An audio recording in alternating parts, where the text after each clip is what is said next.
সবজি, স্যুপ, মাছ, ডিম, আচার সহ বিভিন্ন খাদ্য তৈরিতে ব্যবহৃত হয় মাশরুম।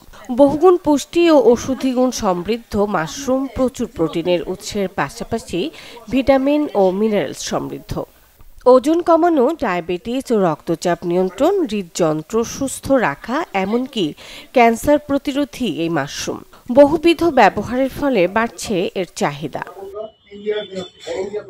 তবে দিনাজপুরে যে পরিমাণে মাশরুমের চাহিদা রয়েছে সেই পরিমাণে বীজ প্যাকেট পাচ্ছেন না উদ্যোক্তারা। মাশরুম চাষ করে আমরা একটা সিজনাল ব্যবসার মতো হয়ে গেছে। এই যে গরমের দিন এখন আমরা স্পন পাচ্ছি না বা এমনি আমাদের এসি টেসিও নেই, আমরা ওইভাবে পর্যাপ্ত পূরণ করতে পারছি না। 15 বছরের মধ্যে প্রথমের দিকে শীত গরম সারা বছরই মানে ফলাফল ভালো পাইতাম। ইদানিং এখন একটু মানে শীতকালীন হয়ে গেছে, সিজনাল 6 মাস। আর গরমের সময় তো বেশি হয় না বের, তাও আমরা চেষ্টা করি। এই যে গরম পড়ছে তাও একটু করে বের হচ্ছে।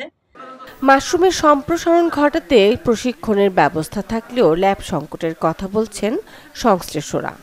আমরা সীমিত পর্যায়ে দিনাজপুর হর্টিকালচার সেন্টার থেকে আমাদের যে ছোট্ট একটি ল্যাব আছে সেখানে স্পন প্যাকেট তৈরি করে আমাদের পূর্বে প্রশিক্ষিত কৃষকদের মধ্যেই শুধু স্পন প্যাকেটগুলো সরবরাহ করতেছিলাম। বর্তমানে প্রজেক্ট হয় আমরা এখন তাদেরকে আরো ব্যাপকভাবে সম্প্রসারণের চেষ্টা করছি। আমরা যতটা পারতেছি আমরা পরামর্শ দিচ্ছি, প্রশিক্ষণ দিচ্ছি, ভালো স্পন প্যাকেট উৎপাদনের চেষ্টা করতেছি।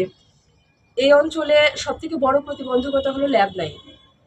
আমরা এটাই আশা করব যে ভবিষ্যতে ভালো ল্যাব হবে, উন্নত মানের ল্যাব হবে, যেটা এই অঞ্চলে চাষিদের জন্য একটা আশীর্বাদ স্বরূপ আসবে। ল্যাব সংকটের কথা স্বীকার করেছেন হর্টিকালচার সেন্টারের কর্মকর্তারাও। আমরা তাদেরকে প্রশিক্ষণ করে দিয়ে থাকি, তাদেরকে স্বাবলম্বী হওয়ার জন্য তাদেরকে আমরা একটা ইন্টেনসিভ, বর্তমানে এই প্রকল্পের মাধ্যমে তাদেরকে একটা ইন্টেনসিভ দেওয়া হয়ে থাকে। সেখানে তারা মাশরুমের স্পন খড়ের মাধ্যমে এবং টিস্যু কালচারের মাধ্যমে তারা মাশরুম উৎপাদন করবে এবং নিজেরাই খাবে, পাশাপাশি এই আশেপাশে প্রতিবেশী যারা আছে তাদেরকে খাওয়ানো উদ্বুদ্ধ করবে। একটা পর্যায়ে হয়তো একসময় তারা এইভাবে উৎপাদন করতে করতে একসময় সে প্রতিষ্ঠিত হবে বলে আমি মনে করি।